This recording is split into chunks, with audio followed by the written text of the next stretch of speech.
Hello? Hi, so my question is, with so many sources reporting that net immigration from Mexico is at zero, or at least very close to zero, why is it that so many people, including Trump, are making such a big deal out of it? Well, the best explanation of this that I've heard is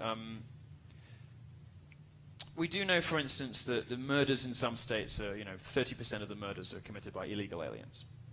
We do know that huge percentages of really very serious crimes are committed by people who don't have any right to be here.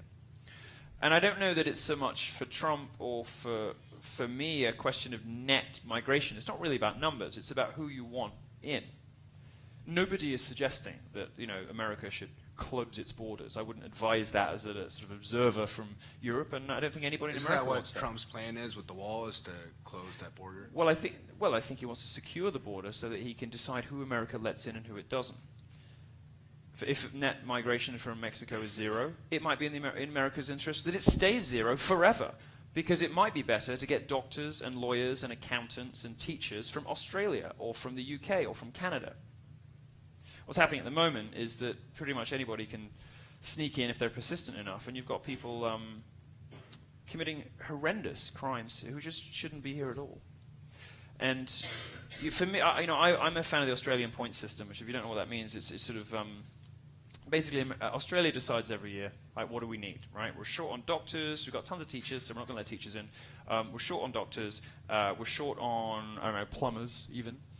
So they just allocate that number of people, and they come in, they pay taxes, all the rest of it. But the border is rock solid secure. And nobody calls Australia racist. They just get in what the country needs.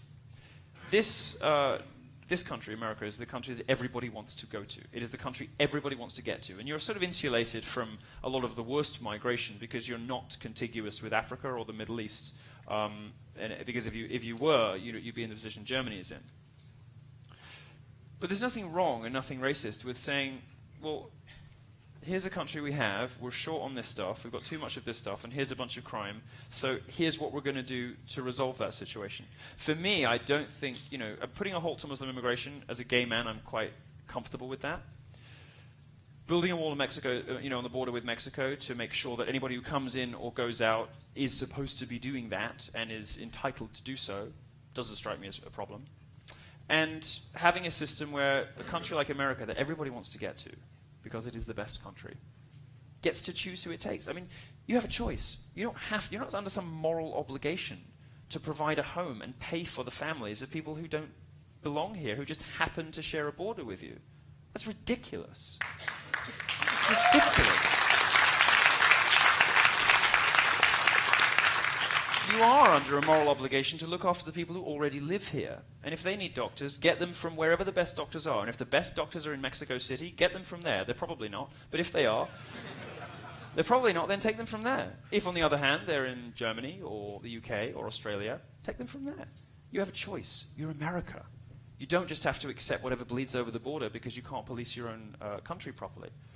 And that, as far as I read it, as I understand it, is all that Trump's proposing. And I don't know that net migration from Mexico is hugely relevant to that. Thank you. Thank you.